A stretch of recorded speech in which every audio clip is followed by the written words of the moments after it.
السلام علیکم ورحمۃ اللہ ولا حول ولا قوة الا باللہ حسبنا اللہ ونعم الوکیل یا حی یا قیوم برحمتک استغیث لا الہ الا انت سبحانک انی کنت من الظالمین ربنا آتنا من لدنک رحمہ وہیئ لنا من امرنا رشدا رب اشرح لي صدري ويسر لي امري واحلل عقدة من لساني يفقهوا قولي اللهم صل على محمد وعلى آل محمد واصحاب محمد وازواج محمد وامة محمد اجمعين الى يوم الدين آمین۔ الحمد للہ رب العالمین والصلاة والسلام علی سید الانبیاء والمرسلین وعلی آلہ واصحابہ اجمعین الی یوم الدین۔ الحمد للہ آج 27 اکتوبر 2024 کو سنڈے کے دن ہمارا یہ پبلک سیشن نمبر 170 نمبر ہونے جا رہا ہے انشاءاللہ تعالی۔ آپ کے یہ ریئل ٹائم کوسچنز پرچیوں کی شکل میں میرے پاس آ چکے ہیں، انشاءاللہ ہم انہیں بھی بعد میں ڈسکس کریں گے، لیکن پہلے کرنٹ افیئر کے طور پر ایک کریٹیکل ایشو میں نے ڈسکس کرنا ہے۔ اس ویک میں میرے نزدیک تو یہ پاکستان کی ہسٹری میں چند اہم ترین مواقع جو آئے ہیں ان میں سے ایک ہے، اور وہ 26ویں آئینی ترمیم کے اندر سود کے حوالے سے جو فائنل ڈیسیژن آیا ہے، یہ پوری پاکستانی قوم کے لیے بالخصوص اور باقی مسلم امت کے لیے بالعموم بہت ہی اچھی خبر ہے۔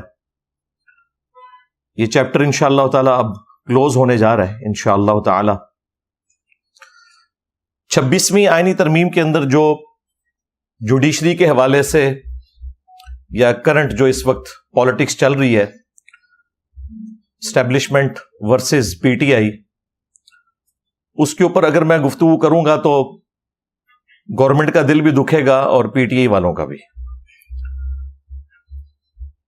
میرے جو نظریات ہیں الحمدللہ وہ سب کو معلوم ہے۔ ہم اس وقت بھی نظریاتی تھے جب آج کے مظلومین سیم پیج کے اوپر تھے، ہم اس وقت بھی نظریاتی تھے جب ووٹ کو عزت دو والے اسی اسٹیبلشمنٹ کے ذریعے عوام کے اوپر مسلط ہوئے تھے، لہذا ہمیں تو اس حوالے سے کوئی مزید ڈسکشن کی ضرورت نہیں ہے۔ وہ پھر ہر پارٹی اپنی مرضی کا کلپ بیچ میں سے اٹھاتی ہے، دوسرے کے خلاف اپلوڈ کر دیتی ہے، اس کا نقصان ہوتا ہے۔ میرا خیال ہے میں نے جو کچھ بیان کیا ہے گزشتہ کئی سالوں میں گائیڈ لائنز کے پوائنٹ آف ویو سے وہ کافی ہے۔ آج کے لیے میں نے جو ٹاپک سلیکٹ کیا ہے وہ 26 جو آئینی ترمیم ہے اس میں سود کے حوالے سے جو شک شامل کی گئی ہے کہ اسے اب ختم کیا جائے گا انشاءاللہ تعالی، اس کو میں نے انڈر ڈسکشن لانا ہے۔ پاکستان کے آئین میں جو آرٹیکل 38 ہے اس کا پیرا نمبر F یہ بتاتا تھا کہ پاکستان میں جو سود ہے اسے ختم کر دیا جائے گا، پاکستان کی بینکاری بلا سود ہوگی، لیکن کوئی ٹائم فریم نہیں تھا، ایک جنرل سٹیٹمنٹ تھی۔ 26ویں آئینی ترمیم میں پہلی دفعہ اس کی ڈیٹ بھی آ گئی ہے، وہ ہے 1 جنوری 2028۔ اس سے پہلے انشاءاللہ تعالی پاکستان کی جتنی کنونشنل بینکنگ ہے یہ اسلامک بینکنگ میں کنورٹ ہو جائے گی، اور آلریڈی کافی سارے بینک خود بخود اس طرف جا رہے ہیں۔ اس میں کوئی اسلام سے انہیں انٹرسٹ نہیں ہے۔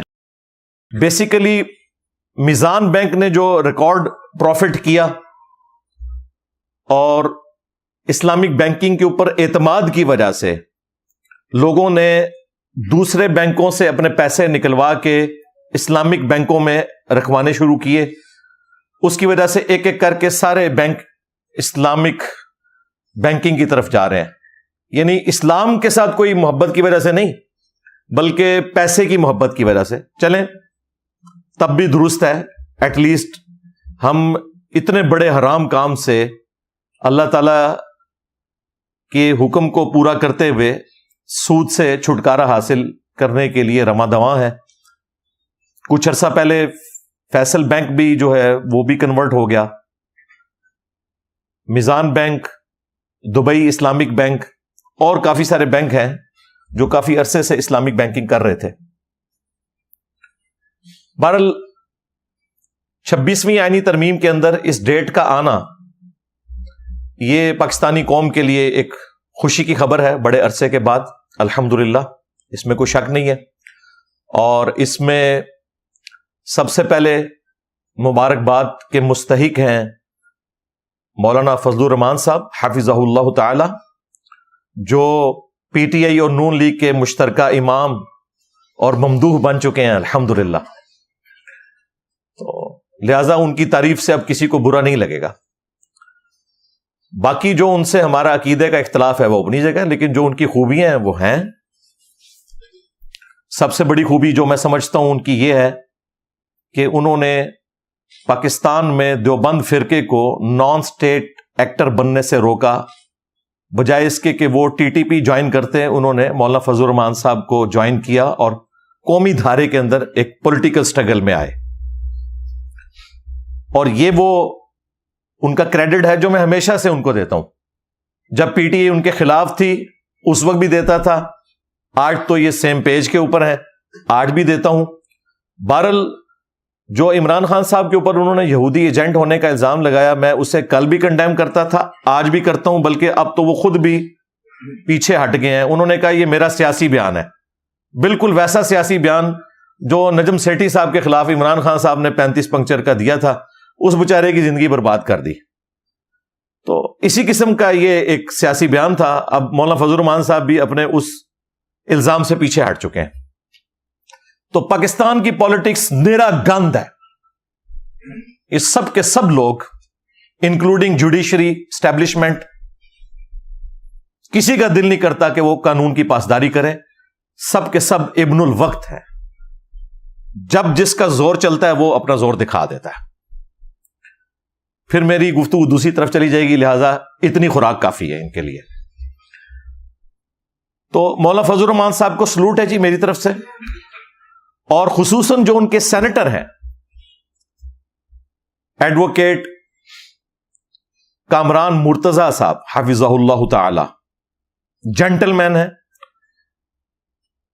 جے یو آئی کو جوائن کرنے سے پہلے بھی الحمدللہ میں انہیں ریگولرلی کئی سالوں سے ٹی وی ٹاک شوز میں ان کے اوپینین کو دیکھتا ہوں. ماشاءاللہ لاجیکل گفتگو کرتے ہیں وہ. یہ سارے کا سارا ڈرافٹ جو آئینی ترمیم کا تھا اس میں جے یو آئی ایف کی طرف سے پلس پی ٹی آئی کی طرف سے یہ کامران مرتضی صاحب ہیں جنہوں نے یہ سارے کا سارا کام کیا ہے. کیونکہ ظاہر ہے وہ لیگل ایشوز کو سمجھتے ہیں، اس اعتبار سے انہوں نے اپنی ان پٹ دی.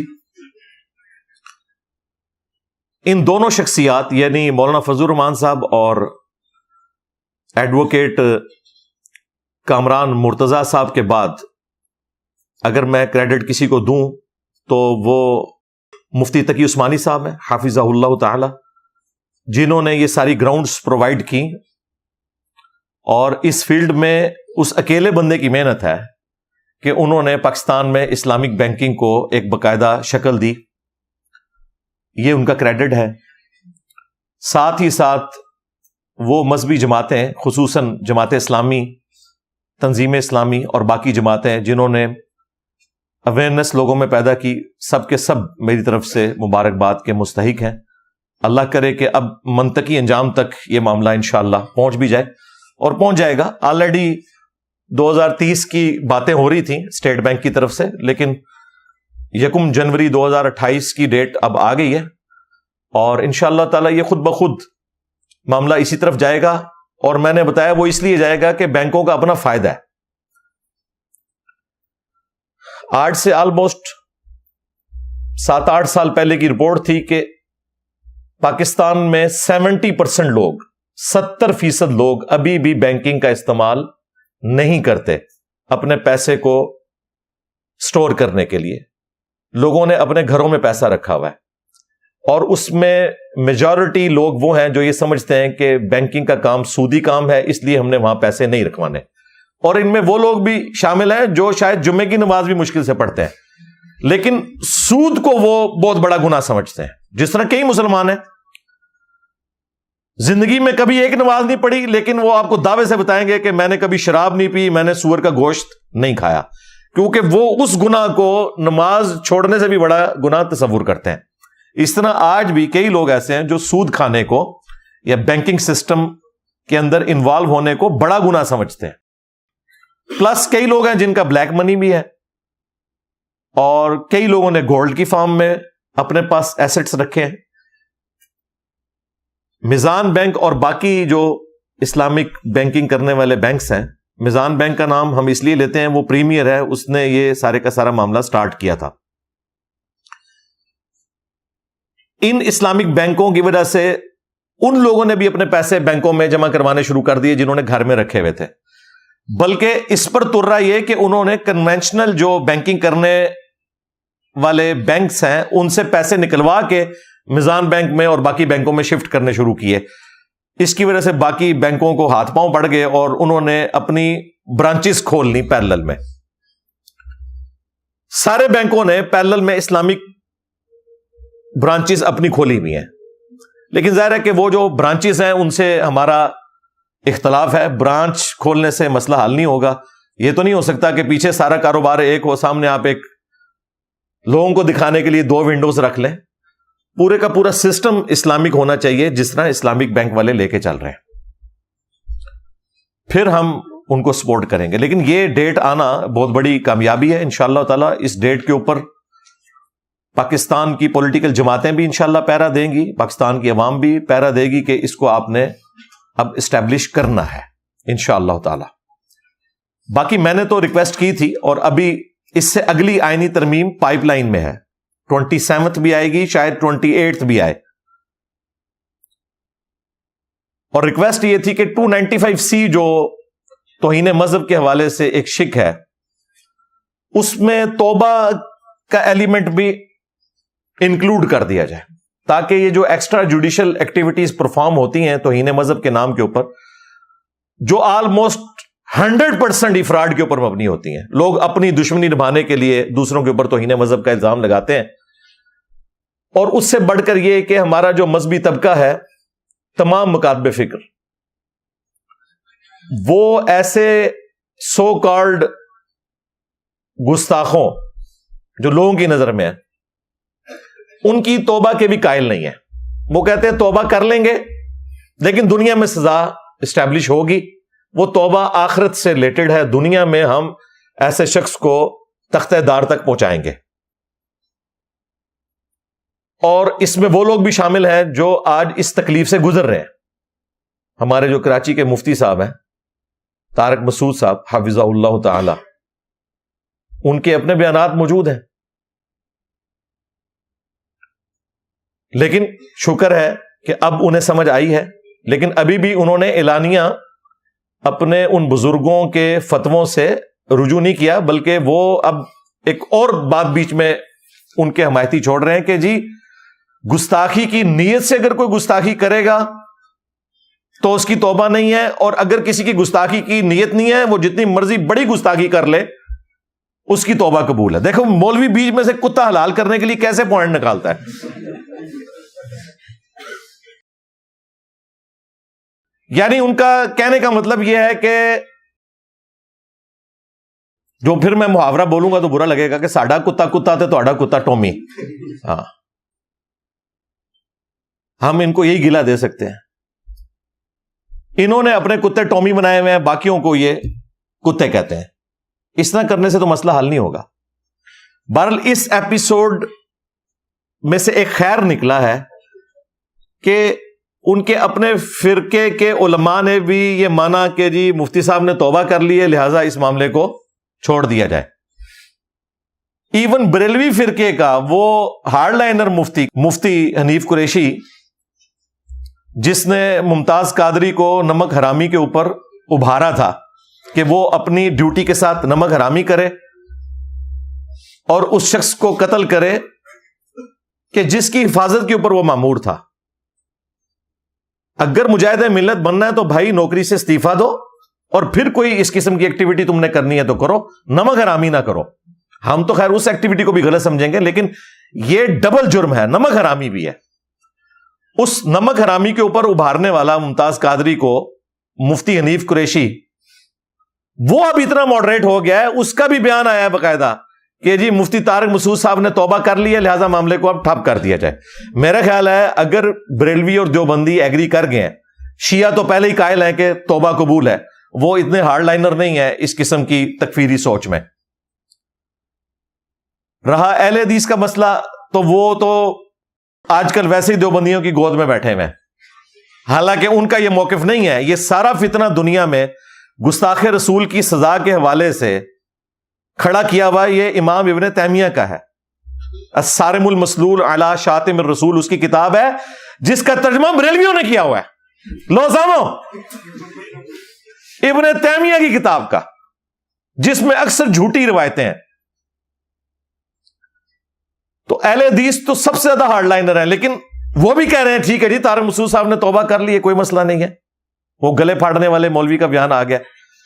ٹھیک ہے, شیعہ پہلے ہی ماڈریٹ تھے. سنیوں کے تینوں بڑے فرقے بریلوی, دیوبندی, اہل حدیث متفق ہیں کہ گستاخ رسول کی توبہ قبول ہے. یعنی انہوں نے خود ہی اپنے ان بزرگوں کے اوپر ان انٹینشنلی لعنتیں بھیج دی ہیں, جن کے ہاتھوں یہ گمراہ ہو کے کہتے تھے کہ جی توبہ کرے گا تب بھی توبہ قبول نہیں ہے, دنیا میں ہم سزا دیں گے.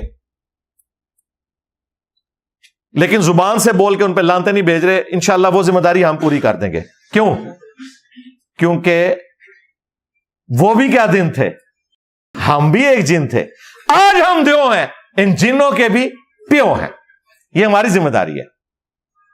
یہ چھوٹے چھوٹے جنوں سے کام نہیں ہوگا, دیو چاہیے کوئی. اچھا کہتے ہیں جی انجینئر صاحب دیکھیں اپنے آپ کو دیو کہتے ہیں, دیو تو شیطان ہوتا ہے. یعنی یہ دیو بند شیطانی گروہ. ہاں بریلوی اس کا ترجمہ کرتے ہیں بند گروہ اور دیو سے شیطان. تو بھائی پوری گفتگو سنیں. ہم نے کہا وہ بھی کیا دن تھے, ہم بھی ایک جن تھے. تو جن آپ کو کہہ رہے ہیں نا, تو یہ اگر آپ نے اس کو شیطان ماننا ہے تو چھوٹا شیطان آپ بھی ہو, کیونکہ میں نے کہا ہم پہلے جن تھے. یعنی بریلوی دیوبندی اہل حدیث ہم رہے ہیں, تو اس وقت ہم جن تھے. تو اس کا مطلب ہے آپ بھی شیاطین ہو, اگر یہ مطلب لینا ہے. ہم تو تفنن کے طور پہ یہ بات کر رہے ہوتے ہیں سمجھانے کے لیے, وہ میری طبیعت ہے, میں اپنی گفتگو اس طریقے سے بھی کنوے کرنے کی کوشش کرتا ہوں. تو 27 جو آئینی ترمیم آ رہی ہے, میں تو گورنمنٹ سے ریکویسٹ کروں گا, پرائم منسٹر سے بھی اور ان کو لانے والوں سے بھی جو اب مولویوں سے تنگ آئے ہوئے ہیں, اور فتنہ الخوارج کی ٹرم ہمارے آرمی چیف یوز کر رہے ہیں. میرا خیال ہے فتنہ الخوارج سب سے بڑا یہ مولویوں کا طبقہ ہے, جنہوں نے توہین مذہب کے نام کے اوپر 295C کو مس یوز کر کے مسلمانوں کی زندگی پاکستان میں اجیر بنائی ہوئی ہے. اس ملک کو انہوں نے رہنے کے قابل نہیں چھوڑا. تو توبہ کی شک 295C میں ایڈ ہونی چاہیے. اس پہ بھی میں مولانا فضل الرحمان صاحب سے ریکویسٹ کروں گا کہ اب تو آگ آپ کے گھر تک پہنچ چکی ہے, تو مہربانی کریں یہ ایک نیکی کر دیں پاکستانی قوم کے ساتھ. جہاں آپ نے یہ سود والا ایشو ریزالو کیا ہے تو اس مسئلے کو بھی ریزالو کریں. ہم نہیں کہتے قانون کو بدلیں, اگرچہ یہ قانون فقہ حنفی کے تحت ویسے ہی فراڈ ہے, فقہ حنفی کے تحت. اور مفتی تقی عثمانی صاحب کی ایک آڈیو لیک ہو گئی تھی, ان کے اسٹوڈنٹ نے جب ان سے پوچھا تو انہوں نے مانا کہ جی فقہ حنفی میں یہ سزا نہیں ہے, اور دوسری طرف یہ فقہ حنفی نافذ کرنا چاہتے ہیں جی حنفیوں کی یہاں تعداد زیادہ ہے. انہوں نے پبلک کے لیے کوئی اور گفتگو رکھی ہوئی ہے, خواص کے لیے اور گفتگو رکھی ہوئی ہے. صحیح بات نہیں لوگوں کو بتاتے. خیر اب تو پبلکلی بھی یہ مان گئے ہیں کہ توبہ قبول ہے, تو اب میرے خیال ہے آئین کے اندر یہ ترمیم کر دینی چاہیے.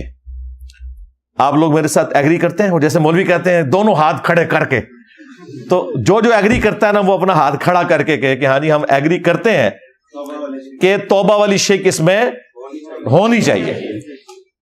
جنہوں نے نہیں کھڑا کیا وہ بھی یقیناً ایگری ہیں. ٹھیک ہے, ہم یہ نہیں کہیں گے کہ جڑا نہ کھڑا کرے تو انہوں اے تے فلاں ٹمکا، ہاں یہ کام نہیں ہم کرتے. تو یہ ایک بڑا نیکی کا کام ہوگا اگر کر دیا جائے. اب آ جائیں وہ سودی بینکاری کے حوالے سے. عوام الناس کے اندر آپ نے اکثر سنا ہوگا کہ جی اسلامک بینک اور کنونشنل بینک یہ ایک طرح ہی کام کرتے ہیں، کوئی فرق نہیں ہے، صرف انہوں نے لیبل اسلام کا لگا لیا ہے.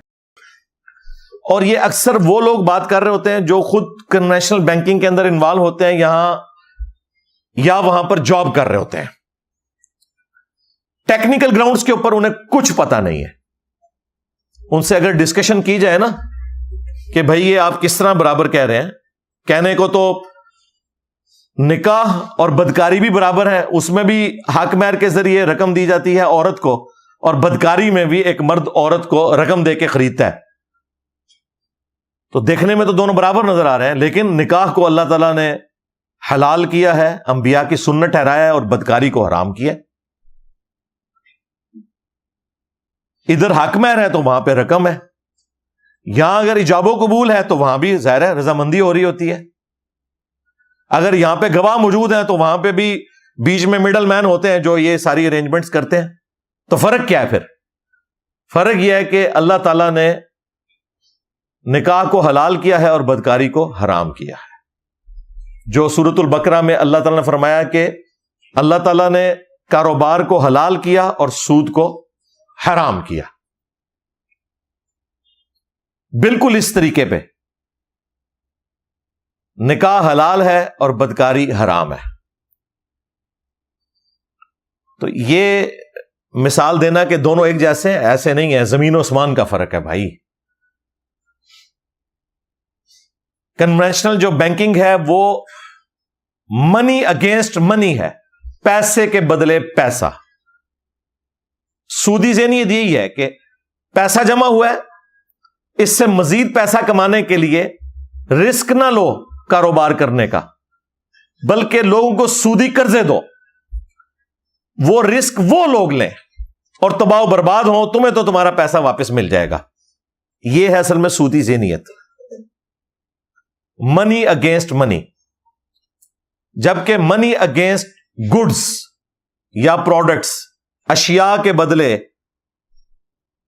رقم کی وصولی کرنا، یعنی کاروبار کے ذریعے چیزوں کو بیچ کے نفع کمانا، یہ وہ چیز ہے جس کو اللہ تعالیٰ نے حلال ٹھہرایا ہے. تو یہ زمین و آسمان کا فرق ہے.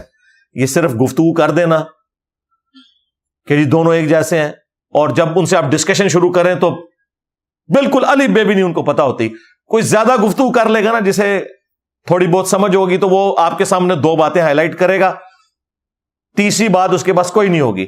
نمبر 1 وہ کہے گا جی کائبر ریٹ تو سیم ہے نا جی، Karachi inter bank offered rate, جس کے ذریعے بینک ایک دوسرے کے ساتھ ڈیلنگ کرتے ہیں، جو 2 دن پہلے اس کی جو آخری قیمت ہے، ریٹ نکلا ہے، وہ 17.92 تھا. یہ 25 اکتوبر 2024 کو. ظاہر ہے اس کے بعد تو یہ 2 دن بینک بند رہتے ہیں. تو ظاہر ہے پوری دنیا میں ایک سودی نظام ہے جس کی وجہ سے سارے معاملات اسی کی بنیاد کے اوپر آگے سیٹل ڈاؤن کرنے پڑتے ہیں. وہ تو ہمارے اختیار میں ہی نہیں ہے. لا یکلف اللہ نفسا الا وسعها.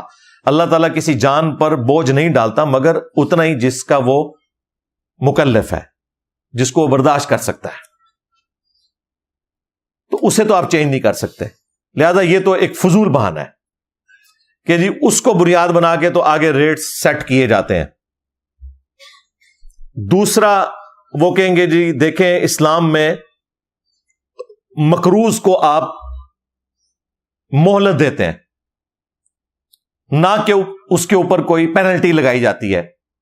بالکل اسلام میں پیسے کی پینلٹی کسی کے اوپر ڈالنا، یعنی کوئی مقروض ہے اور وہ ٹائم پر قرض واپس نہیں کر سکا، اس اعتبار سے اس سے مزید پیسے چارج کرنا جرمانے کی مد میں یہ بالکل حرام ہے.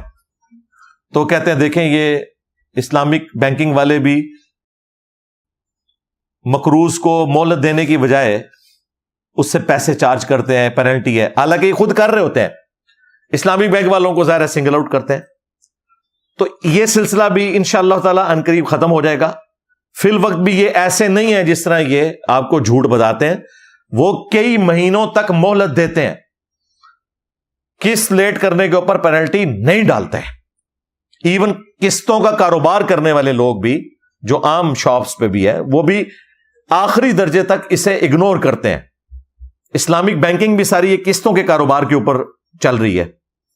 وہ انشاءاللہ میں بعد میں تھوڑا بہت اس کو بریف بھی کر دوں گا. لیکن ایز اے لاسٹ ریزارٹ جب کوئی بندہ باز نہیں آتا تو پھر اسٹیٹ بینک آف پاکستان نے جو ایک شریعہ بورڈ بنایا اس حوالے سے، ان کی سفارشات کے اوپر ایک درمیان کا حل نکالا ہے کہ پینلٹی تو بینک وہ ڈالے گا، لیکن اس کی رقم سے بینک فائدہ نہیں اٹھا سکتا. وہ پینلٹی کی جو رقم ہے وہ گورنمنٹ کے چیریٹی فنڈ میں ڈائریکٹلی چلی جاتی ہے. لہذا اسلامک بینکس کو کوئی اس سے انٹرسٹ نہیں ہے کہ آپ قسط لیٹ کریں اور آپ کے اوپر جرمانہ پڑے، کیونکہ وہ جرمانہ ان کو ملتا ہی نہیں ہے. وہ صرف آپ کے اوپر ایک تلوار لٹکائی ہوئی ہے تاکہ آپ قسط کو لیٹ نہ کریں، اور وہ بھی ایک دو قسطوں کے اوپر نہیں. جب کوئی بالکل ڈھیٹ ہو جائے نا پھر وہ اس لیول پہ اترتے ہیں، ادروائز ریلیکس کرتے رہتے ہیں، کوئی جرمانہ نہیں ہوتا. اور جو جرمانہ ڈلتا بھی ہے نا وہ بھی بینک کو نہیں ملتا. لہذا بینک کو کوئی انٹرسٹ نہیں ہے کیونکہ جرمانہ انہیں مل ہی نہیں رہا. وہ جرمانہ گورنمنٹ کے چیریٹی فنڈ میں جاتا ہے. کبھی کہیں پر زلزلہ آ گیا یا کوئی سیلاب کی صورتحال ہوگی تو گورنمنٹ اس پیسے کو یوز کرتی ہے، بینک کے اختیار میں وہ پیسہ ہوتا ہی نہیں ہے. یہ دو اعتراضات ہیں جی ٹوٹلی ان کے. وہ کمزوریاں جن کو وقت کے ساتھ امپروو کیا جا سکتا ہے، اس کی بنیاد کے اوپر پورے کے پورے اسلامک بینکنگ کے سسٹم کو یہ لوگ کہتے ہیں جی کوئی فرق نہیں ہے، زمین و آسمان کا فرق ہے بھائی. ایک طرف کنونشنل بینکس ہیں جو آپ سے پیسہ لیتے ہیں، اس پیسے کو وہ بڑے بڑے کاروباری حضرات کو سودی قرضہ دیتے ہیں، اور اس سودی قرضے کے اگینسٹ جو انہیں سود ملتا ہے نا وہ حرام خود بھی کھاتے ہیں اور کچھ حصہ آپ کو بھی کھلا دیتے ہیں.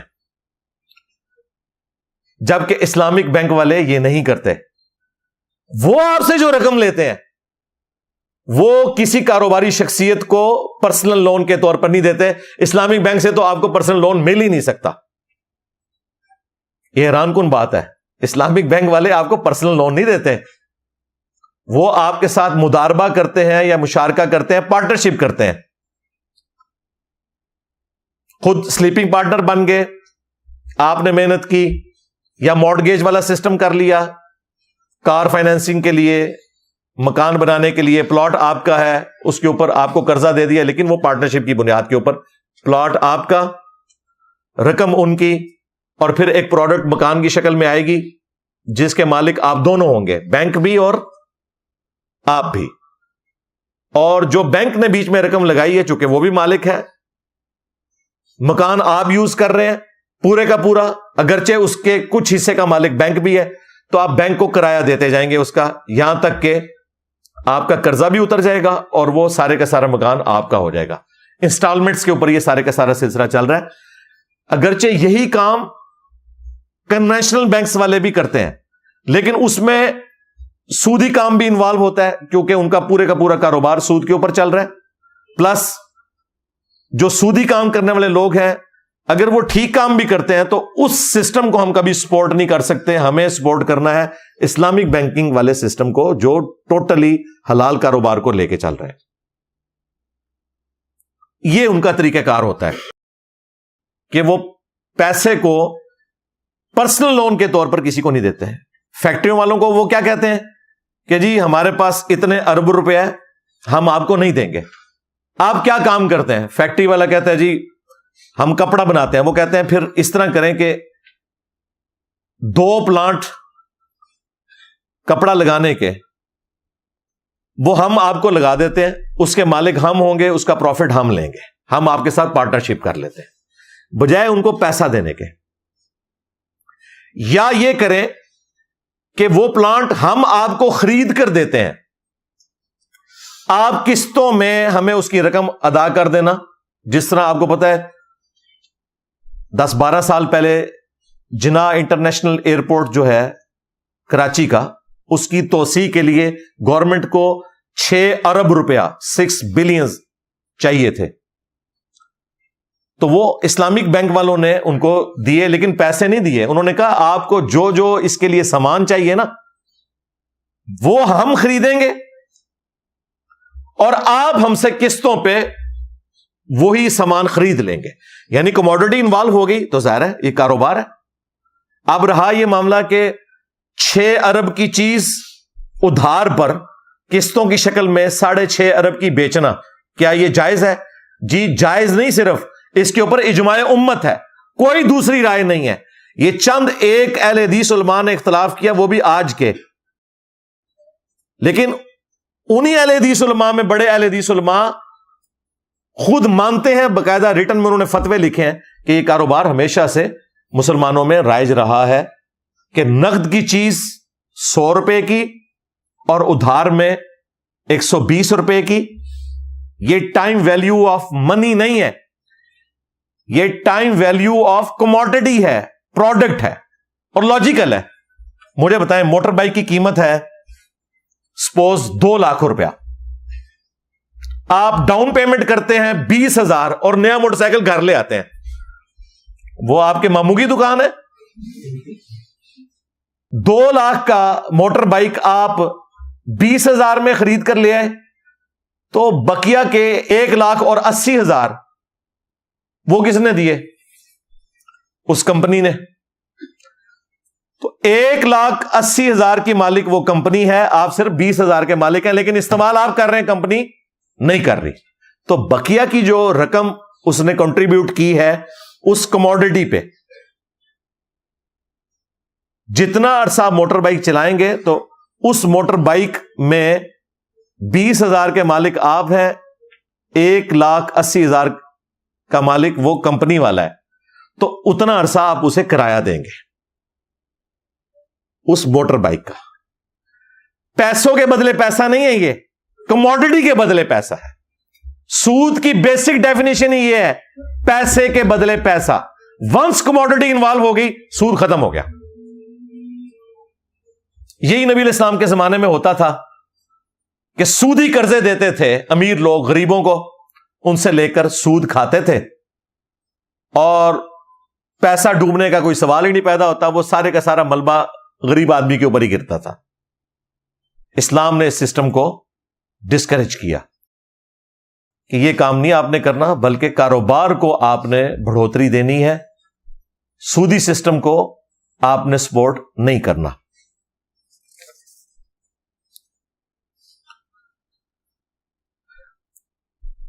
اسی کانٹیکسٹ میں سورۃ الحشر میں جو آیت ہے، آیت نمبر 7، کَإْ لَا يَكُونَ دُولَةً بَيْنَ الْأَغْنِيَاءِ مِنْكُمْ، یہ اللہ تعالی کی جو منشا ہے وہ اللہ نے بیان کی ہے کہ ایسا نہ ہو کہ دولت صرف امیر لوگوں میں ہی گھومتی رہے. اسپیسیفکلی تو یہ مال فے کے حوالے سے ڈسکشن ہوئی تھی، لیکن یہ ایک یونیورسل ٹروتھ ہے جو اللہ تعالی نے بیان کیا کہ اللہ کی یہ خواہش نہیں ہے کہ مال صرف امیروں میں ہی گھومتا رہے، بلکہ اس مال کو غریبوں تک بھی جانا چاہیے کاروبار کے ذریعے. ظاہر ہے وہ کاروبار سے نفع اٹھائے گا، کچھ خود رکھے گا، کچھ آپ کو دے گا.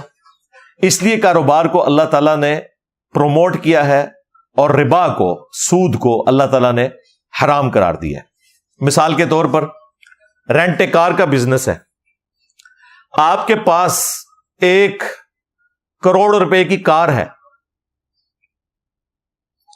آپ وہ رینٹ کے اوپر لگا دیتے ہیں، ایک ڈرائیور اسے چلاتا ہے، وہ ڈرائیور بھی اس میں سے کچھ کمائے گا، کچھ آپ کو بھی دے گا، اور صرف ڈرائیور کی روزی نہیں کھلی اس سے، اس میں پیٹرول بھی ڈلے گا، کبھی وہ گاڑی پنکچر بھی ہوگی، پھر ویئر اینڈ ٹیئر کا مسئلہ بھی اس میں ہوگا، مکینک کا کام بھی نکلے گا. تو اتنے سارے لوگوں کی روزی روٹی، وہ پیسہ کاروبار میں جب آئے گا رننگ میں آئے گا تو کتنے گھروں کے چولہے اس کی وجہ سے جلیں گے. یہ ہے حکمت کاروبار کی. لیکن یہاں پہ یہ بات بھی یاد رکھیے گا، جب آپ سلیپنگ پارٹنر ہوتے ہیں کسی کاروبار کے اندر، مداربہ کی شکل میں آپ کوئی ایگریمنٹ کرتے ہیں، تو نقصان کی صورت میں اسلام یہ کہتا ہے کہ نقصان اس شخص کا ہوگا جس کی انویسٹمنٹ ہے. جو محنت کرنے والا ہے نا، وہ نقصان کو شیئر نہیں کرے گا.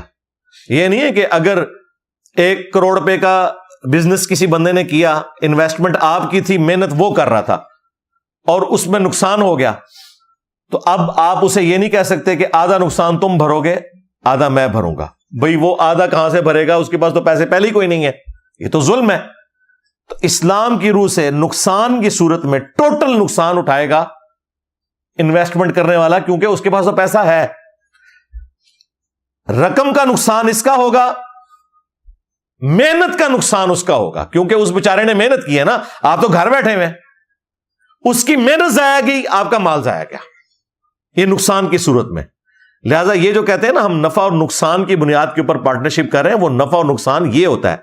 یہ نہیں ہے کہ نفع آپ 50-50% لے رہے ہیں تو نقصان بھی 50-50% برداشت کریں گے. نہیں، نقصان 100% وہ برداشت کرے گا جس نے رقم لگائی ہے، کیونکہ اس کی رقم ضائع ہوگی، دوسرے کی محنت ضائع ہوگی نا. اس نے بیچارے نے اتنی محنت کی، الٹیمیٹلی نقصان ہو گیا. اس نے تو اپنی محنت میں کوئی کسر نہیں چھوڑی. لیکن نیچرلی اگر کوئی کاشتکاری والا معاملہ ہے، سیلاب آ گیا وہاں پہ، تو کسان نے اتنی محنت کی تھی، اینڈ ٹائم پہ جب فصل کاٹنے کا وقت آیا سیلاب آ گیا یا فصل میں آگ لگ گئی، تو اس بیچارے کی تو محنت ضائع گئی نا.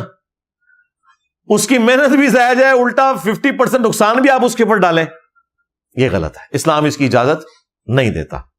نقصان اٹھانا ہے انویسٹر نے، اور محنت ضائع ہوگی اس محنت کرنے والے کی. نفع کی صورت میں وہ آپس میں آپ طے کر سکتے ہیں. 50-50 بھی کر سکتے ہیں، 70-30 بھی کر سکتے ہیں، 40-60 بھی کر سکتے ہیں.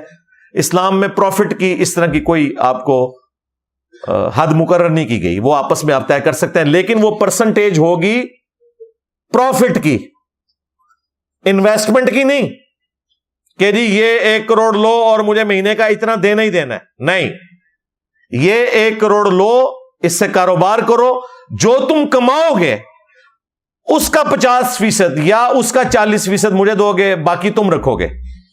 یعنی 1 کروڑ سے اگر اس نے مہینے کا 1 لاکھ کمایا ہے، آپ کو وہ 40,000 دے رہا ہے، خود 60,000 رکھ رہا ہے، یا آپ کو 60,000 دے رہا ہے، خود 40,000 رکھ رہا ہے، یا 50-50 آپ نے طے کر لیا ہے کہ 50,000 تمہارا 50,000 میرا. لیکن یاد رکھیے گا اگلی دفعہ اگر اس نے اس 1 کروڑ سے کمایا ہی 50,000، اب آپ کو 50,000 نہیں وہ دے گا، وہ دے گا 25,000. تو یہ پرسنٹیج جو طے کرنی ہے وہ پروفٹ جو ہو رہا ہے اس کی پرسنٹیج ہے، نہ کہ یہ کہ جو رقم میں نے دی ہے اس کا اتنا % مجھے دینا ہی دینا ہے. وہ تو سود ہو جائے گا. اس سے جو کماتے ہو اس کی پرسنٹیج کو آپ نے فکس کرنا ہے. اس طرح کی پرسنٹیج فکس کریں گے کہ اتنی رقم کے بدلے اتنے رقم دو، وہ سود ہو جائے گا. یہ فرق آپ نے یاد رکھنا ہے. اور وہ آپ طے کر سکتے ہیں پروفٹ کسی قسم کا. یہ جو پبلک کے اندر مشہور ہے کہ جی بغیر محنت کے جو کمائی کی جائے وہ حرام ہوتی ہے، اللہ سے ڈر جاؤ. یہ تمہیں کس نے بتا دیا؟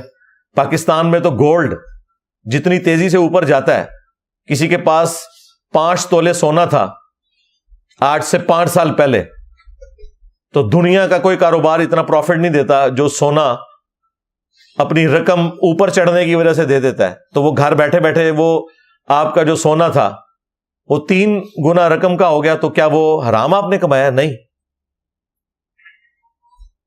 صحابہ کرام میں سے کئی ایک کا ذریعہ آمدن یہی تھا کہ زمین ان کی تھی، محنت یہودی کرتے تھے، اور پروفٹ آپس میں وہ تقسیم کر لیتے تھے. تو یہ کہنا کہ بغیر محنت کے جو کمائی حاصل ہوتی ہے وہ حرام ہے، اور یہ وہ مولوی آپ کو بتا رہا ہوتا ہے جو ٹوٹلی بغیر محنت کے کماتا ہے چندوں کے اوپر. اور یہ ایک جذباتی جملہ ہے, یہ کسی عالم یا مفتی کا فتویٰ نہیں ہے, یعنی اس میں آپ کرٹیسائز نہیں کسی اسکول آف تھاٹ کو کر سکتے. یہ پبلک کے اندر ویسے ہی مشہور انہوں نے کر دیا جی, بغیر محنت کے کمائی, بغیر محنت کے کمائی. سلیپنگ پارٹنر ہوتے ہی وہ ہے کہ رقم وہ لگاتا ہے, محنت کوئی دوسرا کرتا ہے. تو بغیر محنت کے بھی اگر کوئی کمائی حاصل ہوتی ہے وہ حلال ہوگی, اگر حلال ذریعے سے حاصل ہوئی ہے.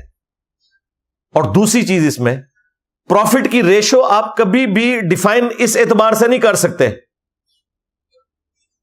جو گورنمنٹ نے بھی ایک ریٹ لسٹ نکالی ہوتی ہے کہ جی آلو آج جو ہے آپ نے 50 روپے کلو بیچنے ہیں, اور بھائی 50 روپے کلو وہ شخص تو بیچ لے گا جو منڈی سے 40 روپے کلو آلو اٹھائے گا اور منڈی کے باہر ہی ایک ریڑھی کے اوپر بیچنا شروع کر دے گا.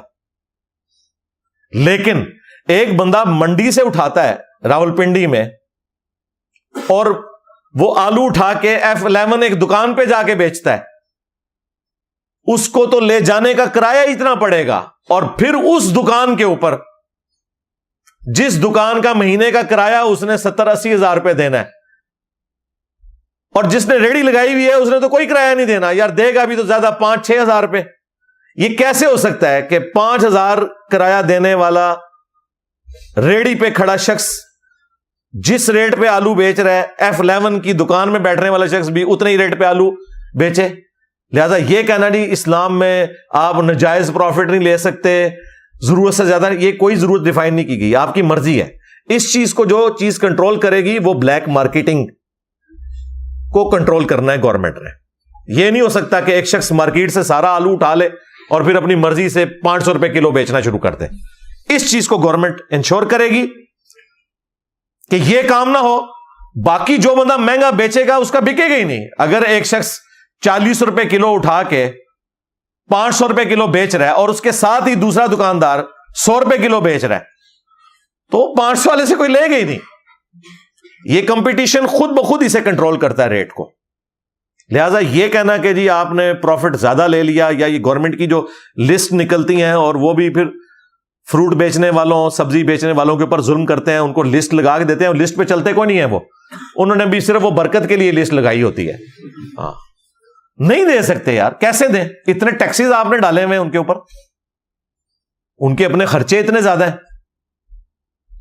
مشکل سے وہ اپنے 2 وقت کا گزر بسر کرتے ہیں. تو یہ اگر آپ ظلم کریں گے صرف لوگوں کو دکھانے کے لیے کہ جی ہم نے ریٹ کنٹرول کر لیے, اس طرح ریٹ کنٹرول نہیں ہوں گے جب تک کہ اوور آل اکانومی درست نہیں ہوگی.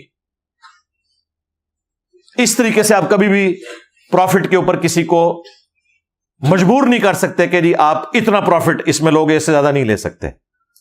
ہاں کسی ایک خاص جگہ کے اوپر تو آپ فکس کر سکتے ہیں کہ بھی یہاں سے منڈی اتنی دور ہے, تم سب کے سب اس منڈی سے لے کے آتے ہو, اس ریٹ کے اوپر راستے میں پیٹرول کا اتنا خرچہ ہے, اتنا تم اپنا مارجن رکھو اور آگے بیچو, وہ تو سمجھ آتی ہے. لیکن یہ کہنا کہ منڈی کے باہر جو ریڑھی لگا کے بیچ رہا ہے تم بھی اسی ریٹ کے اوپر اپنی دکان پہ بیچو, اس طرح تو نہیں ہو سکتا, یہ پاسبل ہی نہیں ہے. یہ میں نے ساتھ ساتھ باتیں اس لیے کلیئر کی کہ لوگ پوچھتے رہتے ہیں جی اسلام میں کتنے فیصد منافع لے سکتے ہیں. بھائی آپ بے شک 500% لیں, 1000% لیں, وہ آپ کی مرضی ہے, لوگ آپ سے چیزیں خریدیں گے ہی نہیں. مارکیٹ میں کمپٹیشن خود بخود اسے کنٹرول کر دے گا. اس لیے آپ دیکھتے ہیں کہ 2-4 دکانوں پہ آپ پھریں تو آپ کو 19-20 کا فرق ہی ریٹس میں نظر آتا ہے. ایز سچ اتنا زیادہ فرق نہیں ہوتا. اس لیے دکاندار ایک سے زیادہ دیکھنے چاہیے, اس کے بعد چیز کو خریدنا چاہیے کہ کوئی آپ کو دھوکہ نہ دے سکے.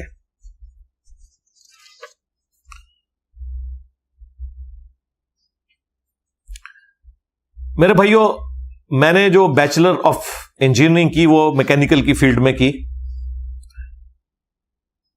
اس کے بعد میں نے جو ماسٹر ڈگری سٹارٹ کی وہ 50% تو کمپلیٹ کر دی تھی. اس کے بعد پھر میرے ساتھ وہی ہوا جو من چلے کے سودے کے اندر ارشاد صاحب کے ساتھ ہو گیا تھا. تو میں پھر اس طرف لگ گیا, تو پھر میں نے وہ اپنی ڈگری ادھر ہی چھوڑ دی. حالانکہ وہ میرے اپنے پیسوں سے نہیں ہو رہی تھی, سرکاری پیسوں سے ہو رہی تھی. تو میں نے پھر جا کے اپنے ڈائریکٹر سے بات کی کہ بھائی میں تو اس طرح نہیں چلا سکتا, میں تو اب تحقیق میں پڑ گیا ہوں. یہ 2007 کی بات ہے. 2007 کے اندر میں نے پھر ڈائریکٹر صاحب سے ریکویسٹ کی کہ میں اب اسے کنٹینیو نہیں کرنا چاہتا. لیکن اس وقت تک میں نے جو کافی جو امپورٹنٹ سبجیکٹس تھے وہ پڑھ لیے تھے. ان میں سے ایک فائنانس فار ٹیکنیکل مینیجرز, یہ ایک سبجیکٹ بھی تھا ماسٹر ڈگری کے دوران. تو میں نے یہ سارا فائنینشیل سسٹم جو ہے اس وقت الحمدللہ پڑھا تھا, اور اس میں میرا جی پی اے بھی 4/4 ہی آیا تھا الحمدللہ. تو وہ میرے لیے کافی زیادہ لرننگ ہوئی اس حوالے سے. ٹیکنیکل ٹرم ساری پتہ چلی, ڈیٹ کے حوالے سے, ایکویٹی کے حوالے سے, ریٹ آف انٹرسٹ کیا ہوتا ہے, اسلامک بینکنگ کس طرح ورکنگ کرتی ہے, کنونشنل بینکنگ کس طرح کرتی ہے. اب یہ دیکھنے کو تو عام آدمی کو سیم ہی چیزیں نظر آ رہی ہوتی ہیں, اس طرح ہوتا نہیں ہے. اس کو آپ ایک چھوٹی سی مثال سے سمجھیں. میں آپ کو 1 کروڑ روپے دوں اور آپ سے مہینے کا 50,000 روپے کرایہ لوں 1 کروڑ کا, تو اسلام کی نظر میں یہ سود ہے, کیونکہ پیسے کے بدلے پیسہ ہے. لیکن میں 1 کروڑ رقم کی بجائے 1 کروڑ کا مکان آپ کو دوں اور اس مکان کے 50,000 روپے مہینے کا کرایہ آپ سے لوں, تو یہ حلال ہے.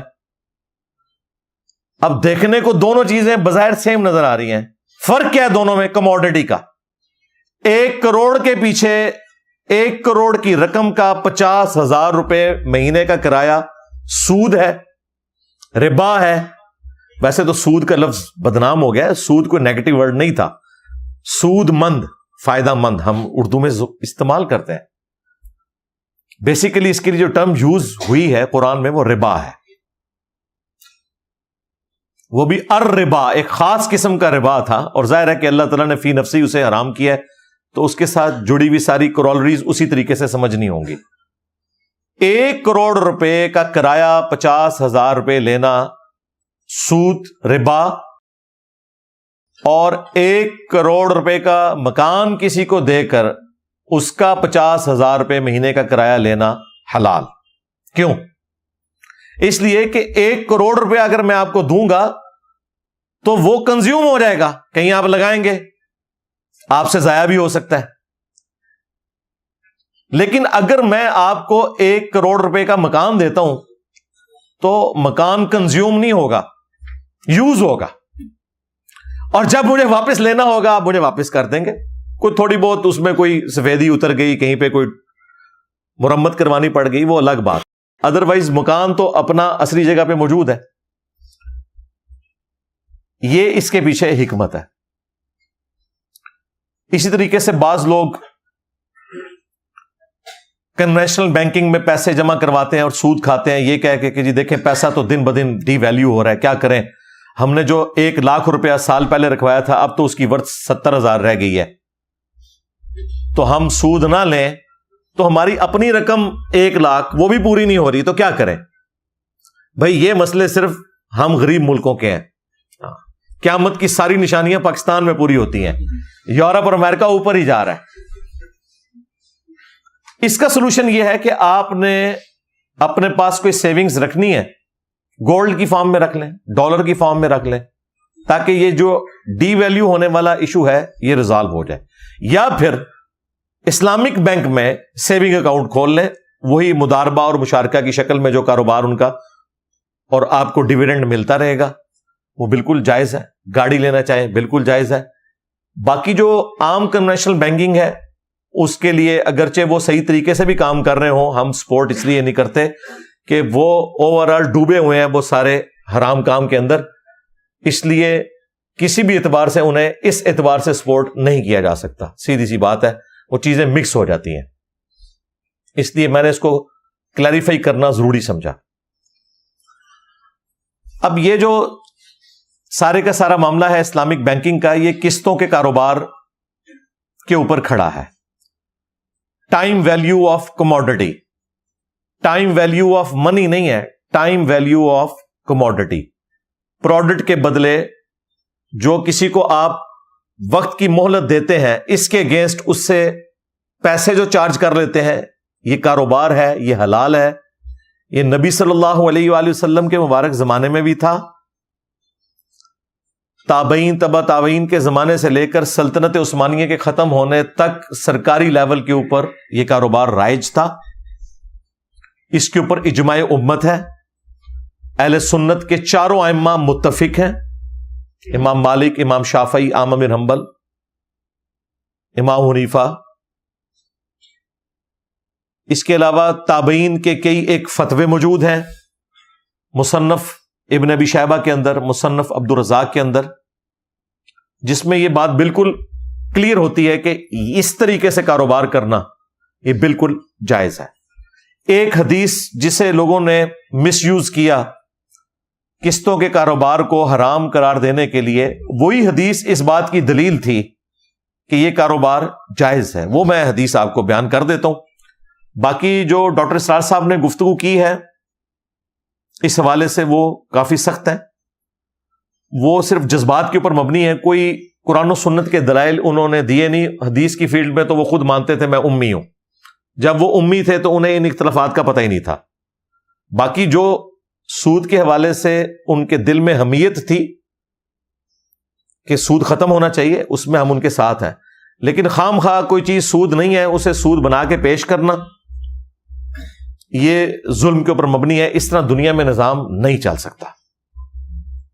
وہ قسطوں کے کاروبار کو حرام سمجھتے تھے، وہ کہتے تھے جس طرح ٹائم ویلیو آف منی لینا حرام ہے، اس طرح کموڈٹی کی بھی ٹائم ویلیو لینا حرام ہے، کہ نقد کی چیز 20 روپے کی، ادھار کی وہی چیز 30 روپے کی، وہ کہتے تھے یہ آپ نے جو اوپر کے 10 روپے لیے یہ حرام ہے۔ پہلے تو ہم اینٹی وینم اور پھکی کے طور پہ یہ بات کریں گے کہ اگر کوئی شخص یہ کہے کہ اس بال پوائنٹ کی قیمت ہے 50 روپے، نقد لے لو تو 10 چھوڑ دوں گا، اور اگر ادھار پہ لیتے ہو تو یہ 50 کا ہے، اب کوئی فتویٰ لگائے اس کے اوپر، میں نے قیمت ہی اس کی 50 رکھ دی ہے۔ آپ جاتے ہیں نا مارکیٹ میں، لکھا ہوتا ہے جی 1 درجن کیلے 100 روپے کے، 3 درجن 300 کے نہیں 250 کے، وہ جو اوپر کے 50 وہ چھوڑتا ہے، وہ تو بڑا خوشی خوشی لوگ لے کے آ جاتے ہیں۔ وہ 50 روپے کا فائدہ آپ کو ہو رہا ہے نا، اسے تو آپ نے نقصان پہنچایا نا۔ اصولاً تو چاہیے کہ آپ اسے کہ نہیں میں 300 ہی دوں گا تجھے۔ ادھر کسی کو خیال نہیں آتا کہ یہ جو فرق آ رہا ہے کہ اس نے آپ کو ایک اس اعتبار سے اوبلائج کیا ہے، فیسیلیٹیٹ کیا ہے کہ 3 درجن خریدتے ہو تو چلو میں 50 روپے چھوڑ دوں گا، تو جو اس نے 50 روپے اپنی مرضی سے چھوڑے اس کو تو 50 کم ملے نا، یہ سارے جائز سمجھتے ہیں۔ لیکن اگر وہی شخص یہ کہے کہ یہ 3 درجن کیلے لے جاؤ، ویسے تو 300 روپے اس کی قیمت ہے، لیکن تمہارے پاس رقم 300 نہیں ہے، کوئی مسئلہ نہیں، تم 6 مہینے میں مجھے رقم ادا کر دینا، لیکن تمہارے لیے میرا ریٹ ہے 3 درجن کیلے 400 روپے میں۔ اس کو کہتے ہیں نہیں جی وہ ٹائم ویلیو آف کموڈٹی لے لیا، یہ حرام ہو گیا، سود ہو گیا۔ یہ ٹائم ویلیو آف کموڈٹی ہے، پروڈکٹ ہے، منی کی نہیں ہے۔ اس نے آپ کو فیسیلیٹیٹ کیا ہے، وہ ادھر آپ کو کوئی خدمت کرنے کے لیے تو نہیں بیٹھا ہوا کہ ٹھیک ہے جی لوگ لے کے تو کھاتے رہے اور ٹھیک ہے پھر اینڈ پہ اس کی دکان بھی بند ہو جائے، پروفٹ بھی نہ لے۔ وہ اس طرح تو نہیں ہوگا، دنیا میں کاروبار اس طریقے سے نہیں چلتا۔ اب آ جائیں اس حدیث کی طرف جو جامع ترمذی میں موجود ہے، سنن نبی داؤد کے اندر بھی موجود ہے، بڑی مشہور حدیث ہے کہ اللہ کے محبوب صلی اللہ علیہ وآلہ وسلم نے ایک چیز کی 2 قیمتیں مقرر کرنے سے منع فرمایا۔ اب اس حدیث کا کانٹیکسٹ کیا ہے وہ امام ترمذی نے خود ساتھ لکھا ہے، لیکن اتنی حیران کن بات ہے جو لوگ تلے ہوئے ہیں اس بات کے اوپر کہ انہوں نے قسطوں کے کاروبار کو حرام قرار دینا ہے، وہ بس اتنی حدیث لیتے ہیں اور کہتے ہیں دیکھیں نبی علیہ السلام نے ایک چیز کی 2 قیمتیں مقرر کرنے سے منع کیا ہے، لہذا جب آپ یہ کہتے ہیں کہ نقد پہ لوگے تو 100 روپے کا بال پوائنٹ اور ادھار پر لوگے 6 مہینے کے تو یہ 150 کا ہے، تو یہ 2 قیمتیں ہوگی، لہذا یہ حرام ہے، یہ سود ہے۔ بنیاد اس حدیث کو بناتے ہیں، حدیث بالکل صحیح ہے، اس حدیث کے آگے امام ترمذی نے باقاعدہ کامنٹس کیے ہیں، وہ کامنٹس بھی یہ صاحب نقل کرتے ہیں لیکن آدھے، امام ترمذی نے لکھا کہ اگر کوئی شخص یہ کہے کہ یہ کپڑا نقد 10 کا ہے، اس زمانے میں درہم تھے یا دینار تھے، لیکن ادھار پر تمہیں 20 کا دوں گا، یا آج کی ڈیٹ میں آپ کہہ لیں کہ نقد یہ جوڑا $10 کا ہے، ادھار پہ تمہیں $20 کا دوں گا، تو اس حدیث میں یہ مراد دیا جا رہا ہے نقد اور ادھار کے فرق کا۔ اتنے کامنٹس نقل کرتے ہیں اور کہتے ہیں دیکھیں امام ترمذی نے اس کی شرح بھی کی ہوئی ہے باقاعدہ۔ آگے امام ترمذی نے پتا کیا لکھا ہوا ہے کہ اگر بیچنے والا اور خریدنے والا کسی ایک قیمت کے اوپر متفق ہو جائیں، بھلے وہ ادھار کے اوپر جو رقم ہے اس کے اوپر یا نقد کے اوپر، تو کاروبار کرنا بالکل درست ہے۔ یہ آگے نہیں وہ نقل کرتے، بیسیکلی غرر کو اوائڈ کیا گیا ہے کہ کوئی شخص مال اٹھا کے لے جائے اور یہ کلیریفائی نہ کرے کہ اس کی رقم میں تمہیں ابھی ادا کروں گا، 6 مہینے بعد ادا کروں گا، 10 مہینے بعد ادا کروں گا، کیونکہ ریٹ پہ ڈفرنٹ ہوگا۔ اگر 1 سال کی قسطوں پہ آپ کوئی چیز لیتے ہیں اس کا ریٹ ڈفرنٹ ہوگا، 2 سال کی قسطوں پہ لیتے ہیں تو اس کا ریٹ ڈفرنٹ ہوگا۔ تو باقاعدہ اس سے متعلق یہ حدیث تھی کہ بیچنے والا اور خریدنے والا ایمبیگوٹی کا شکار نہ ہو، 2 قیمتیں بیک وقت نہ ہو۔ اگر ایک قیمت کے اوپر کوئی متفق ہو جاتا ہے تو پھر یہ 2 قیمتیں نہیں ہیں چیز کی، کیونکہ وہ ایک قیمت کے اوپر متفق ہو گئے کہ ہاں میں 6 مہینے کے ادھار پہ لوں گا، اب بتاؤ کتنی رقم ہے۔ پھر اس کو اونچا نیچا نہیں آپ نے کرنا، جس طرح یورپ امریکہ میں ہوتا ہے کہ وہ انٹرسٹ ریٹ اوپر نیچے جاتے ہیں مارٹگیج میں، وہ پھر چینج کر دیتے ہیں، وہ سارا سودی کام ہے، پھر اس کا وہ پابند رہے گا۔ یہ امام ترمذی نے باقاعدہ اس کی شرح لکھی، ساتھ امام ترمذی نے جی، کسی فرقے کے مولوی نے نہیں۔ پھر امام شافعی کا قول بھی انہوں نے نقل کیا، اور یہ جو شرح امام ترمذی نے بیان کی ہے پورے کانٹیکسٹ کے ساتھ، اس کے اوپر اجماع امت ہے۔ امام ابن تیمیہ نے فتاوی ابن تیمیہ میں دعویٰ کیا ہے کہ اس کے خلاف کوئی اور بات نہیں ملتی پوری امت میں، اور یہ ان کا خالی دعویٰ نہیں ہے۔ الموطا امام مالک کی شرح لکھی ہے امام ابن عبد البر نے، انہوں نے اس شرح میں اس حدیث کا فہم وہی بیان کیا جو امام ترمذی نے بیان کیا ہے، اور انہوں نے دعویٰ کیا کہ امام مالک کا بھی یہی موقف ہے۔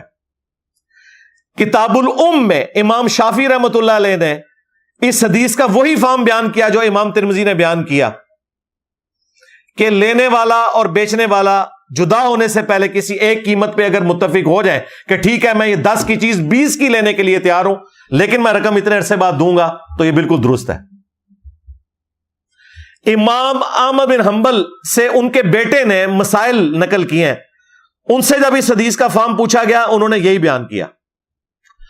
اور امام حنیفہ رحمۃ اللہ علیہ کا جہاں تک تعلق ہے تو ان کے ماننے والے تو اس پورے سسٹم کو اس وقت لے کے چل رہے ہیں، جس کی وجہ سے ڈاکٹر ذاکر نائک نے ایک جملہ بولا تھا کہ جو فائنینشل سسٹم آف اسلام ہے اس میں فقہ حنفی سب سے بہتر ہے۔ تو لوگ یہ سمجھے کہ انہوں نے فقہ حنفی کی ہر چیز کی تعریف کر دی، وہ اس پوائنٹ آف ویو سے انہوں نے کی تھی کہ تقی عثمانی صاحب نے جو یہ سارا کام کیا ہے، ہم اس میں ویلیو ایڈیشن کریں گے کہ یہ امام حنیفہ کی فقہ نہیں ہے، صرف باقی 3 امام بھی یہی موقف رکھتے ہیں۔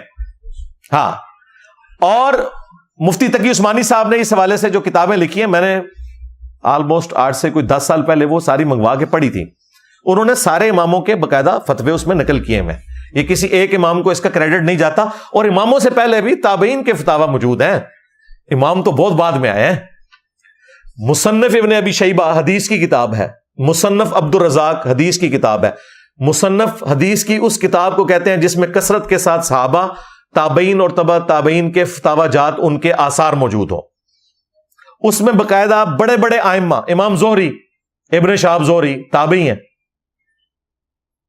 ان کا موقف اس حدیث کے حوالے سے موجود ہے، امام شعبہ کا موقف موجود ہے، امام قتادہ کا موقف موجود ہے، امام حنیفہ کے جو استاد تھے حماد بن ابی سلیمان، ان کا موقف موجود ہے جو ابراہیم نخعی کے شاگرد تھے۔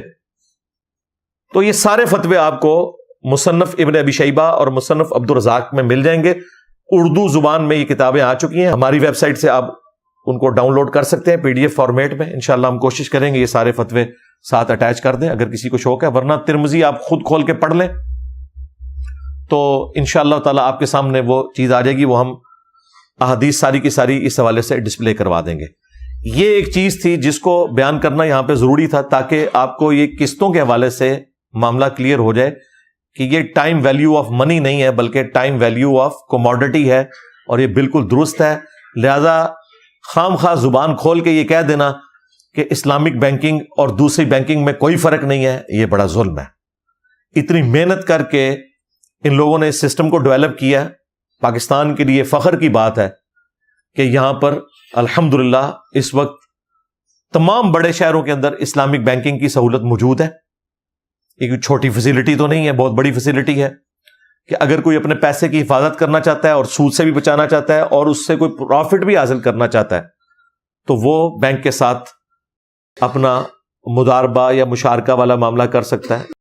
اسی طریقے سے اجارہ کر سکتا ہے, اگر گاڑی نکلوانی ہے اس نے یا مکان خریدنا ہے کسی بھی طریقے سے, وہ آپ کسی بھی بینک میں چلے جائیں, لیکن برانچز میں نہیں جانا, صرف ان بینکس میں جانا ہے جو مکمل طور پہ اسلامک بینکنگ کو فالو کر رہے ہیں. اور انشاءاللہ امید ہے جو یہ 26ویں آئینی ترمیم کے اندر آیا کہ 1 جنوری 2028 تک سارے کے سارے ہو جائیں گے, امید ہے کہ سارے کے سارے شفٹ ہو جائیں گے. اور میں نے آپ کو بتایا اس کے پیچھے ریزن یہ نہیں ہے کہ انہیں کوئی سود سے نفرت ہے, مین ریزن یہ ہے کہ اسلامک بینکنگ کا پروفٹ زیادہ ہو گیا ہے. اب بینک کے مالکان کو as compared to conventional banking کے لوگوں نے پیسے وہاں پہ شفٹ کرنا شروع کر دیے ہیں. اس کے پیچھے اصل میں ریزن جو ہے وہ یہ ہے. باقی جو سود کی سینسٹیوٹی ہے, سود اور سور یہ دونوں چیزیں ایسی ہیں جن سے ہر مسلمان نفرت کرتا ہے. اس کی حرمت کسی کو بتانے کی ضرورت نہیں ہے. اگر کسی کو شوق ہے تو سورۃ البقرہ میں ایک پورا رکوع ہے, وہ آپ پڑھ لیں. سورۃ البقرہ میں آیت نمبر 274 سے لے کر 281 تک ایک مکمل رکوع ہے جس میں اللہ تعالیٰ نے سود کے حوالے سے بیان کیا. میری قرآن کلاسز میں میں نے اسے کور کیا ہے, اگر میں نے یہاں کور کیا تو کافی زیادہ ٹائم لگ جائے گا. اس میں اللہ تعالیٰ نے بیان فرمایا کہ جو لوگ سود کھاتے ہیں وہ قیامت والے دن اس طرح مخبوط الحواس ہو کر اٹھائے جائیں گے جس طرح کسی کو شیاطین نے یا جنات نے مس کر دیا ہو, آسیب زدہ کوئی شخص ہوتا ہے, یہ ان کی حالت ہوگی قیامت کے دن, وَلِعَوْذُ بِاللَّهِ تعالی. اور پھر اللہ تعالیٰ نے فرمایا کہ جو پہلے کھا چکے ہو وہ معاف کیا, اب تم باز آ جاؤ, اور جو اپنی اوریجنل رقم ہے جو اگر کسی کو دی ہوئی ہے قرضے پہ وہ لے لو, اوپر والا سود ختم کر دو, ورنہ پھر تیار ہو جاؤ اللہ اور اس کے رسول کے ساتھ جنگ کے لیے. یہ اتنی بڑی وعید سود کے لیے آئی. لہذا ہمارے استاد ڈاکٹر اسرار صاحب کا جو غصہ تھا سود کے حوالے سے بڑا جسٹیفائی تھا, بلکہ وہ تو کہتے تھے کہ جس طرح عقیدے میں سب سے بڑا گناہ شرک ہے, اعمال میں سب سے بڑا گناہ وہ کہتے تھے سود ہے. اور یہ ظاہر معاملات لین دین کے اعمال کے اعتبار سے, ورنہ تو سب سے بڑا گناہ نماز کو چھوڑنا ہے. ان کا غصہ اسی وجہ سے نظر آتا تھا. اور یہ جو سود کی حرمت سے متعلق آیات ہیں, یہ وہ آیات ہیں, صحیح بخاری میں ابن عباس کا قول ہے کہ سب سے آخر میں جو قرآن میں آیت نازل ہوئی نا وہ سود کی حرمت کی ہے. اس کے اوپر چیپٹر کلوز ہوا ہے, اور وہ آیت نمبر 281 جو میں نے بیان کیا کہ رکوع مکمل ہوتا ہے, وہ 281 نمبر آیت, اس کے اوپر جا کے رکوع کمپلیٹ ہوتا ہے. یہ وہ آیت ہے جس کے بارے میں ابن عباس کا قول موجود ہے کہ یہ آیت مبارکہ قرآن کی نازل ہونے والی آخری آیت ہے. وَاتَّقُوا يَوْمًا تُرْجَعُونَ فِيهِ إِلَى اللَّهِ, اور ڈر جاؤ اس دن کے معاملے میں کہ جب تم اللہ کے حضور لوٹائے جاؤ گے. ثُمَّ تُوَفَّى كُلُّ نَفْسٍ مَا كَسَبَتْ, پھر اس دن ہر جان کو پورا پورا بدلہ دیا جائے گا جو اس نے دنیا میں اعمال کیے. وَهُمْ لَا يُظْلَمُونَ, اور ان پر ظلم نہیں کیا جائے گا. یہ قرآن کی آخری آیت ہے جو نازل ہوئی, اس کے بعد کوئی آیت نازل نہیں ہوئی. اور یہ سود سے متعلق جو رکوع کنکلوڈ ہوا ہے اس کی یہ آخری آیت ہے کہ قیامت کے دن سے ڈر جاؤ جس دن تم اپنے رب کے حضور پیش کیے جاؤ گے. اس دن ہر جان کو پورا پورا بدلہ دیا جائے گا اس کے اعمال کا, یعنی نیکیاں کی ہیں تو جزا اور گناہ کی ہیں تو سزا, وَلِعَوْذُ بِاللَّهِ تعالی, اور کسی پر ظلم نہیں کیا جائے گا. اس آیت کا سوز و گداز بتا رہا ہے کہ واقعی یہ جس طریقے سے کوئی شفیق باپ اپنی اولاد کو رخصت کرتا ہے نا اور جاتے ہوئے کوئی نصیحت کرتا ہے اور ساتھ ساتھ ہاتھ ہلا رہا ہوتا ہے، میں جب بھی آیت پڑھتا ہوں نا تو مجھے یوں لگتا ہے جیسے خدا اپنی مخلوق سے مخاطب ہے کہ یہ آخری بات میں تم سے کر رہا ہوں کہ ڈر جاؤ اس دن کے معاملے میں جب تم اللہ کے حضور پیش کیے جاؤ گے اور ہر جان کو پورا پورا بدلہ دیا جائے گا اور کسی پر ظلم نہیں کیا جائے گا۔ لگتا ہے اس آیت کا سوز و گداز بتا رہا ہے۔ ابن عباس کا یہ قول صحیح بخاری میں موجود ہے کہ یہ قرآن کی آخری آیت ہے جو نازل ہوئی۔ بعض لوگوں میں یہ بھی مشہور ہو گیا کہ جی سود کھانا گناہ ہے، سود دینا کوئی گناہ نہیں ہے۔ یہ اگلے دن طارق جمیل صاحب نے بھی تب آزمائی کی ہے، حالانکہ طارق جمیل صاحب کا کوئی لینا دینا نہیں اختلافی موضوعات کے ساتھ، خام خواہ انہوں نے پتہ نہیں یہ کیوں، شاید غامدی صاحب کا کوئی کلپ دیکھ لیا تھا انہوں نے تو انہوں نے یہ بات کر دی۔ اور بھائی زنا بالجبر ہو یا زنا بالرضا ہو، زنا فی نفس ہی حرام ہے۔ سود مرضی سے لیا جائے، مرضی سے دیا جائے، سود فی نفس ہی حرام ہے۔ اور یہ وہ موقف ہے جو 2003-04 میں جب پی ٹی وی پہ غامدی صاحب کے پروگرام لگتے تھے مشرف صاحب کے دور میں، اس وقت غامدی صاحب کا یہی موقف تھا اور انہوں نے زنا بالجبر اور زنا بالرضا کی مثال دی تھی کہ جس طرح زنا فی نفسی حرام ہے نا، سود اسلام میں حرام ہے۔ بعد میں اب آ کے ان کا یہ موقف ہوا کہ نہیں جی سود کھانا حرام ہے، سود دینا حرام نہیں، اور اس سے انہوں نے لوگوں کو اکاموڈیٹ کیا کہ ٹھیک ہے جو لوگ سودی قرضہ لیتے ہیں بینکوں سے مجبوری میں تو لے لیں، بینک گناہ گار ہوگا، آپ تو دے رہے ہیں بینک کو، بینک سے لے کر تو نہیں کھا رہے، تو ایک راستہ نکالا۔ حالانکہ اگر ان کی یہ بات مان لی جائے تو بھی بینکنگ سسٹم ختم ہو جائے گا، اپنی موت مر جائے گا۔ کیوں؟ بینک کوئی گھر سے پیسے تو نہیں لے کے آیا، بینک کے پاس پیسے کہاں سے آئے ہیں؟ اس نے آپ سے پیسے لیے ہیں کہ آپ مجھے پیسے دو، میں آپ کو سود کھلاؤں گا۔ یعنی ہم لوگ جو بینک میں پیسے جمع کرواتے ہیں اور سود کھاتے ہیں، for the sake of argument بات کر رہا ہوں، تو یہ سود کھانا تو غامدی صاحب کے نزدیک بھی حرام ہے۔ اس کا مطلب ہے کہ ہمیں بینک میں پیسے نہیں جمع کروانے چاہیے، اور جب ہم نہیں جمع کروائیں گے تو جو لوگ بینک سے سودی قرضہ لیتے ہیں وہ تو ویسے ہی نہیں لے سکیں گے۔ لو سامو، یہ پورا سسٹم ہی مر جائے گا۔ یہ سسٹم کھڑا ہی اس کے اوپر ہے کہ آپ پیسے بینک میں جمع کرواتے ہیں سود کھانے کے لیے، اگر آپ جمع کروانا چھوڑ دیں گے تو بینک بھی کسی کو سودی قرضہ دے گا ہی نہیں۔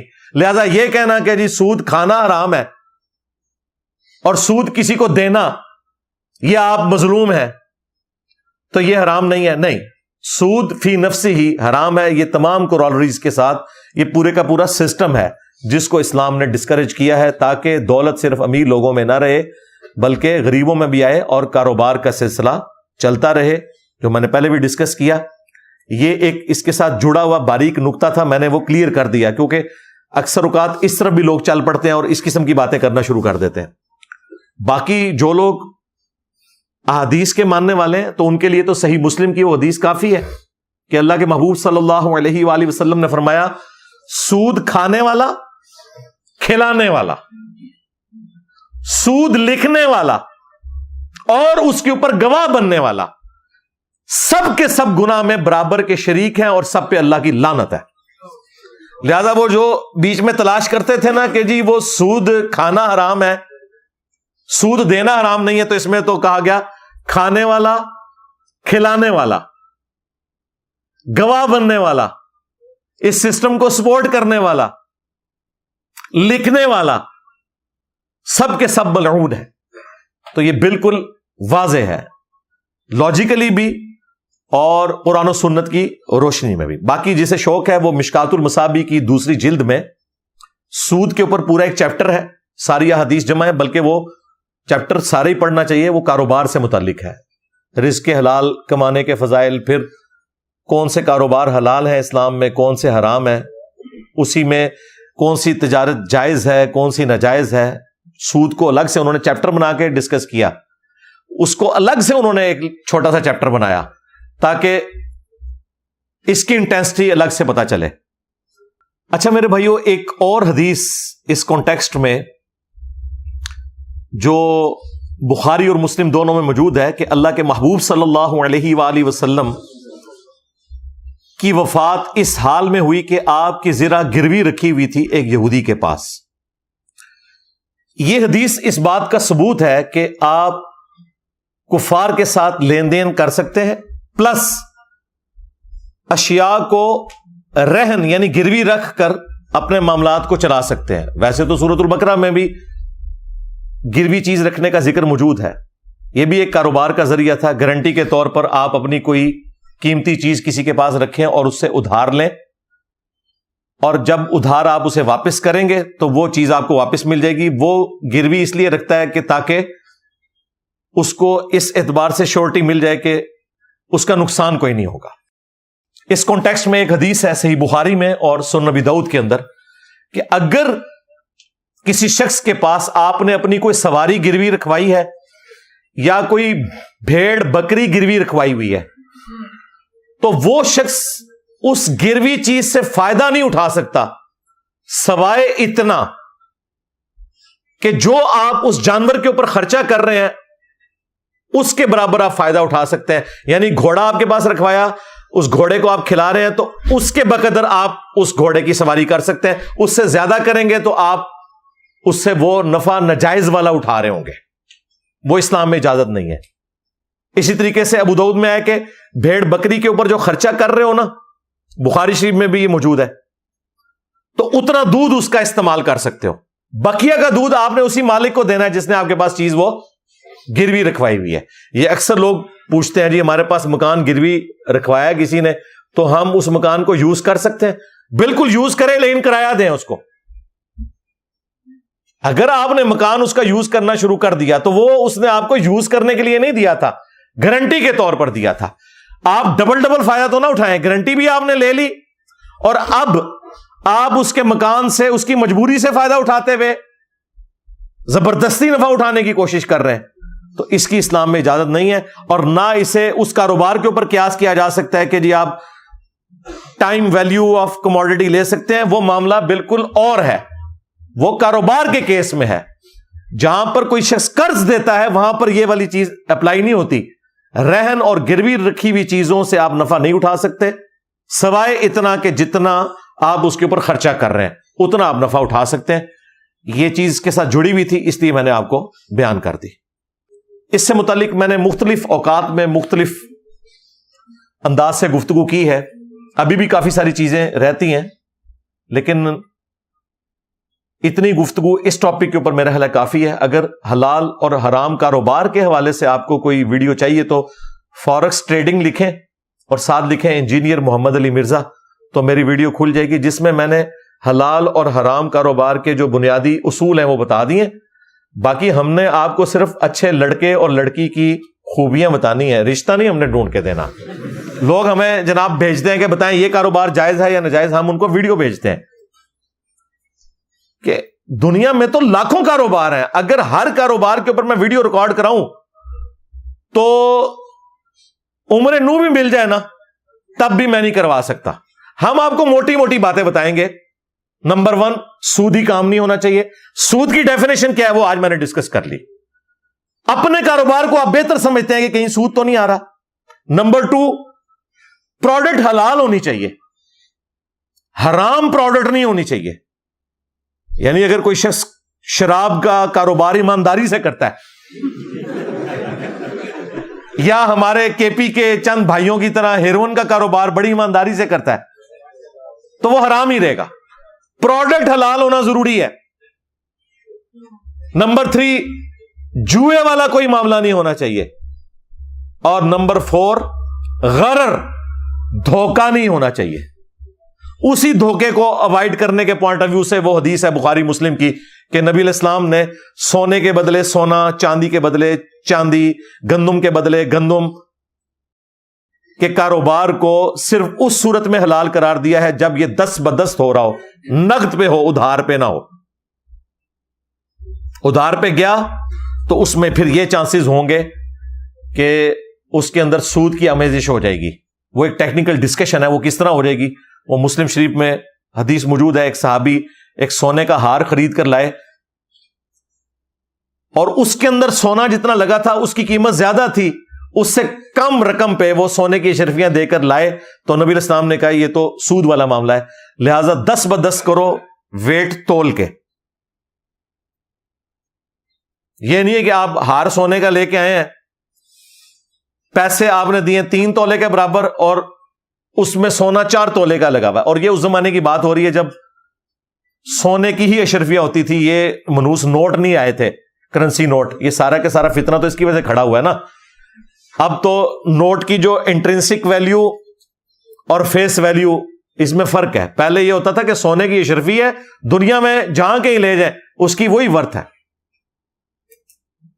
لیکن یہ نوٹ کی وجہ سے اب یہ اتار چڑھاؤ والا معاملہ شروع ہو گیا، کیونکہ حکومت پاکستان نے اس کے اوپر لکھا تو ہوتا ہے کہ حامل حاضہ کو مطالبہ پر ادا کرے گا، یعنی یہ جو سرٹیفکیٹ ہے نوٹ، اس کے اگینسٹ سونا ہے اسٹیٹ بینک کے پاس، اگر آپ مطالبہ کریں تو وہ آپ کو ادا کر سکتا ہے. یعنی ہماری گارنٹی، وہ لکھا ہوتا ہے حکومت پاکستان کی گارنٹی سے شائع ہوا. یہ نوٹ کے اوپر آپ ذرا جملے دیکھیں نا جو لکھے ہوتے ہیں، یہ بڑے حکمت امیز جملے ہوتے ہیں کہ گارنٹی ہماری ہے، ورنہ تو کاغذ کا ایک ٹکڑا ہے نا، اس کی تو کوئی اہمیت نہیں. آج گورنمنٹ اناؤنسمنٹ کرے کہ یہ نوٹ ختم، تو 5000 کا نوٹ جو ہے وہ 5 روپے کا بھی نہیں رہے گا، گورنمنٹ کی پیچھے گارنٹی ہے. لیکن یہاں پہ ہماری غریب حکومتیں، اتنا سونا ہوتا ہی نہیں ہے، نوٹ چھاپتی جاتی ہیں، اس کی وجہ سے آپ دیکھتے ہیں کس طرح مہنگائی بڑھ جاتی ہے. ایک الگ سے ٹاپک ہے. بہرحال کاروبار کے پوائنٹ آف ویو سے ہم صرف آپ کو اصول بتائیں گے کہ ان اصولوں کا آپ نے خیال رکھنا ہے. اس طریقے سے یہ ڈراپ شپنگ کے حوالے سے بھی اکثر لوگ پوچھ رہے ہوتے ہیں، اور بھائی جس ڈراپ شپنگ کو نبی علیہ السلام نے منع فرمایا ہے، قبضے میں لیے بغیر چیز کو آگے بیچنا، تو وہ غرر کو اوائڈ کرنے کے لیے تھا. آج وہ معاملہ ختم ہو چکا ہے. آج اگر کوئی شخص کسی کمپنی کی پروڈکٹ کراچی سے منگواتا ہے اور بھیجنی اس نے پنڈی ہے اور رہنے والا وہ جہلم کا ہے، کوئی ضرورت نہیں ہے کہ وہ پہلے جہلم منگوا کے اس پہ قبضہ کرے. کیا کرے گا؟ جپی ڈالے گا اسے. وہ ڈائریکٹ آرڈر کرے، وہاں سے وہاں چیز پہنچ جائے گی. اور اگر اس میں کوئی خرابی نکلی تو وہ کمپنی خود گارنٹی دیتی ہے کہ پروڈکٹ غلط ہوئی، خراب ہوئی، آپ واپس کریں، ہم آپ کو پیسے لوٹائیں گے. چونکہ اب کمپنیاں پیچھے کھڑی ہوئی ہیں، چاہے وہ موبائل کمپنیاں ہوں، چاہے صابن سے ریلیٹڈ ہوں، باقی چیزیں ہوں، لہذا اب وہ غرر والا معاملہ ختم ہو گیا. نبی علیہ السلام کی پیچھے تھیم یہ تھی کہ غرر نہ ہو، کہ ایک بندے نے مارکیٹ میں، منڈی میں کھجوریں خرید لی ہیں، ابھی قبضہ کیے ہی نہیں، دیکھا ہی نہیں ہے کہ وہ کھجور ویسی ہے یا نہیں ہے، اور آگے اس نے پروفٹ رکھ کے بیچ دی ہے. تو اس لیے کہا گیا تھا پہلے قبضہ کرنا ہے. اس کی وجہ سے بعض جو سلفی علماء انہوں نے کہا نہیں جی پہلے چیز پہ قبضہ کرنا ہے، تو یہ آپ جو امیزون کے ذریعے بزنس کر رہے ہیں، یہ باقی سارا حرام ہے. او بھائی اللہ کے بندو، یہ جو کاروبار کر رہی ہیں یہ کمپنیاں، آج اگر نبی علیہ السلام دنیا میں موجود ہوں تو ان ساری کمپنیوں کو آن کریں. جتنی ایمانداری سے یہ لوگ بزنس کرتے ہیں، چیز خراب نکل آئے تو کئی بار کہتے ہیں آپ چیز بھی رکھ لیں، پیسے بھی آپ کو واپس کریں گے. ہوتا ہے کہ نہیں ایسے؟ اس کو یہ کہنا کہ اس زمانے میں وہ ڈراپ شپنگ سے نبی علیہ السلام نے منع کیا، وہ والی ڈراپ شپنگ اس وقت بھی حرام تھی، آج بھی حرام ہے. لیکن یہ والی جو ڈراپ شپنگ ہے یہ تو چیز ہی کچھ اور ہے. غرر کو آپ نے اوائڈ کرنا ہے، دھوکے کو اوائڈ کرنا ہے، تو پھر یہ سارے کے سارے کاروبار حلال ہو جائیں گے. نمبر 1 سود نہ ہو، نمبر 2 پروڈکٹ حلال ہو، نمبر 3 جوئے والا کوئی ایلیمنٹ نہ ہو، اور نمبر 4 غرر نہ ہو. غرر میں یہ بھی آتا ہے کہ یہ نہ ہو کہ تھریٹیکلی کمپنی ہو، کمپنی ایگزسٹ ہی نہیں کرتی. اس طرح کے بھی آن لائن بزنس چل رہے ہیں نا، کہ جی اتنا سونا لیا اور بیچ دیا، اور وہ جو کمپنی ہے نہ اس نے کبھی سونا لیا اور نہ کبھی بیچا، چیز ایگزسٹ ہی نہیں کرتی. تو یہ غرر ہے. یہ آپ پیسے کے ذریعے پیسہ جنریٹ کر رہے ہیں، یہ کاروبار بھی حلال نہیں ہوگا. چلیں، میں نے لگتے ہاتھ آخری 5 منٹ میں آپ کو پوری ایک کاروبار کے حلال اور حرام ہونے سے بھی جو متعلق چیزیں تھیں، یعنی اچھے لڑکے اور لڑکی کی خوبیاں بتا دی ہیں. اب رشتہ آپ خود تلاش کریں، ہمیں نہ ای میل کیا کریں کہ جی یہ علی بھائی یہ کاروبار ہے، اور بھائی وہ کاروبار کے اندر جتنی گدڑ سنگیاں نا وہ علی بھائی سے زیادہ آپ جانتے ہیں جو کر رہے ہیں. آپ نے خود یہ 4-5 چیزیں دیکھ لینی ہیں جو میں نے بیان کی ہیں. اگر یہ نہیں ہے تو کریں آپ، بے شک، آپ کو کس نے منع کیا؟ لیکن ہمارے متھے نہ مارا کریں، کیونکہ ہم سے بعض اوقات لوگ چیزیں چھپا کے فتوے لینے کی کوشش کرتے ہیں، اور وہ پھر کہتے ہیں جی وہ انجینئر صاحب نے کہہ دیا. میں نے تو خیر آج تک یہ حرکت کی نہیں ہے، باقی لوگ شاید کر لیتے ہوں، ہم نہیں یہ کرتے. ہم ہمیشہ وہ ویڈیو بھیجتے ہیں آج کی یہ ویڈیو انشاءاللہ تعالی میرا خیال ہے ان تمام چیزوں کو بھی کور کر لے گی. کیوں جی منصور بھائی کوئی چیز رہ تو نہیں گئی؟ اوورآل میں نے سب کچھ کوشش کی ہے کہ کور کر دوں. باقی آپ خود بھی پڑھیں بھائی, خود کتابیں پڑھ کے دیکھیں, انشاءاللہ تعالی آپ کے نالج میں اضافہ ہوگا. میں نے بارہا کہا ہے کہ یہ مشکات المصابیح جو ہے نا, یہ انسائکلوپیڈیا آف حدیث ہے. اہل سنت کی مین سٹریم کی ساری کتابوں کے نوٹس ہیں, بخاری سے لے کر ابن ماجہ تک. اس کو آپ خود پڑھیں, آپ کو تمام احادیث جو مین سٹریم کی ساری کتابوں میں تھی ایک جگہ مل جائے گی. یہ مشکات المصابیح کے انٹروڈکشن کے اوپر میں نے پوری ویڈیو ریکارڈ کرائی ہے. میں نے بخاری کا تعارف نہیں کرایا, مسلم کا تعارف نہیں کروایا اتنی تفصیل کے ساتھ جو میں نے مشکات کا کروایا. یہ اس بندے نے قلم توڑ دیا. میں اگر اپنی زندگی میں حدیث کے اوپر کوئی کام کرتا, کیونکہ بڑے بڑے جو اہل علم ہیں الحمدللہ میری حوصلہ افزائی کرتے ہیں کہ جی انجینئر صاحب کو احادیث کے اوپر بہت گرپ ہے, قرآن تو دو گتوں کے درمیان تھا, اس کو کوٹ کرنا اتنی بڑی بات نہیں ہے, مسئلہ احادیث کا ہوتا ہے. تو میں آپ کو یہ یعنی ریکمینڈ کروں گا کہ آپ مشکات پڑھیں, تو انشاءاللہ تعالی آپ کو عقائد, نظریات, معاملات سے متعلق اور کسی کتاب پڑھنے کی ضرورت نہیں رہے گی. یہ سارے کا سارا دین اس میں کور ہے. ایون وضو, غسل, نماز, عقائد سب کچھ کور ہے. 3 جلدوں میں مشکات المصابیح ہے. 15 MB کی 3 فائلیں ہماری ویب سائٹ ahlsunnatpak.com سے ڈاؤن لوڈ کر سکتے ہیں. ہارڈ کاپی آپ ہماری اکیڈمی سے منگوا سکتے ہیں. اکیڈمی میں آ کر لیں تو ہم نے ابھی تک آج کی ڈیٹ میں یعنی کہ 27 اکتوبر 2024 ہم یہ تینوں جلدیں 3000 روپے کی دے رہے ہیں. ایک جلد کی فوٹو کاپی 3000 کی نہیں ہوتی, مارکیٹ میں یہ 9000 روپے کی ہے. ہم یہ ہول سیل میں اٹھاتے ہیں اور پھر ہر مشکات میں اپنی طرف سے رقم ایڈ کرتے ہیں تاکہ یہ آپ خرید سکیں. یہ نہیں ہے کہ ہمیں 3000 کی پڑ رہی ہے, ہمیں تو یہ آلموسٹ کوئی 4500 تک پڑتی ہے, لیکن اوپر کی رقم ہم دیتے ہیں تاکہ یہ آپ خرید سکیں. اور یہ پیکج صرف اکیڈمی آنے والوں کے لیے. ڈاک میں اگر آپ منگواتے ہیں تو اس کی قیمت 6000 روپے ہے. 3000 کی وہ مشکات اور اوپر کے 3000 ڈاک کا خرچہ ہے, کیونکہ ہم نے TCS کے تھرو سے بھیجنا ہوتا ہے. باقی تو خطرہ ہی ہوتا ہے کہ وہ بھیجی تو شاید وہاں پہنچے ہی نہ اور ہمیں بھی نہ واپس ملے. لیکن TCS آپ کو پتا ہے ایک کریڈیبل کمپنی ہے, تو وہ بھی آپ منگوا سکتے ہیں. ہماری اکیڈمی میں کال کر سکتے ہیں. صبح 9 سے لے کر شام 5 بجے تک اکیڈمی کا نمبر کھلا ہوتا ہے 032159000162. اس میں ہمارا پروفٹ کوئی نہیں ہوتا, ہماری جیب سے پیسے لگتے ہیں. لیکن میری خواہش ہے کہ ہمارے ہر اسٹوڈنٹ کے پاس قرآن حکیم کے ترجمے کے بعد اگر کوئی کتاب ہونی چاہیے تو مشکات المصابیح ہونی چاہیے, اور اسے پڑھیں بھی. اس میں صحیح ضعیف کے حکم لگے ہیں, اور میری وہ ویڈیو دیکھیں انٹروڈکشن آف مشکات المصابیح, تو آپ کو علم حدیث کے حوالے سے بھی چیزیں انشاءاللہ تعالی کلیئر ہوں گی. صلو علی محمد وآل محمد, اللہم صلی علی محمد وعلی آل محمد واصحاب محمد وازواج محمد وامت محمد اجمعین الی یوم الدین, آمین. کافی سارے لوگوں نے, بہنوں نے, بھائیوں نے دعاؤں کے لیے کہا ہوا ہے. آخر میں ہم دعا بھی کر لیتے ہیں. اللہم انی اسألک بانک انت اللہ لا الہ الا انت الاحد الصمد الذی لم یلد ولم یولد ولم یکن له کفوا احد وَإِلَٰهُكُمْ إِلَٰهٌ وَاحِدٌ لَا إِلَٰهَ إِلَّا هُوَ الرَّحْمَٰنُ الرَّحِيمُ الف لام میم اللہ لا الہ الا هو الحی القیوم اللہم صلی علی محمد وعلی آل محمد ربنا آتنا فی الدنیا حسنہ وفی الآخرة حسنہ وقینا عذاب النار ربنا آتنا من لدنک رحمہ وہیئ لنا من امرنا رشدا رب ارحمہما کما ربیانی صغیرا ربنا هب لنا من ازواجنا وذریاتنا قرۃ اعین وجعلنا للمتقین اماما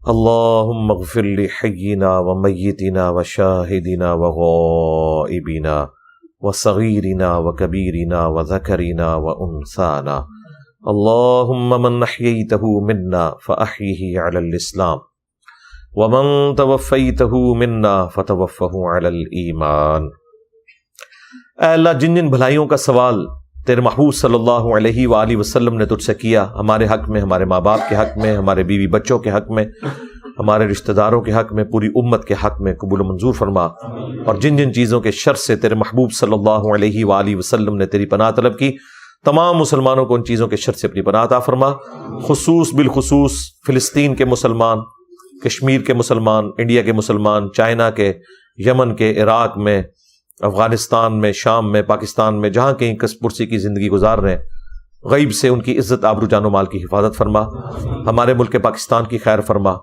پورے عالم اسلام کی خیر فرما، اندرونی اور بیرونی خطرات سے محفوظ فرما، تمام مسلمانوں کی تمام دینی، دنیاوی، جسمانی، روحانی، ظاہری، باطنی پریشانیاں، تکلیف، مصیبتیں، دکھ درد، بیماریاں، دشواریاں دور فرما، اور تمام نیک دلی جائز دعاؤں کو اپنی بارگاہ میں قبول منظور فرما۔ اے اللہ ختم نبوت صلی اللہ علیہ وآلہ وسلم کی برکت سے ہمیں قرآن و سنت کی دعوت کو پوری دنیا میں عام کرنے کی توفیق عطا فرما۔ سبحان ربک رب العزت عما یصفون وسلام علی المرسلین والحمد للہ رب العالمین وصلی اللہ علی النبی الکریم وعلی آلہ واصحابہ اجمعین الی یوم الدین، آمین۔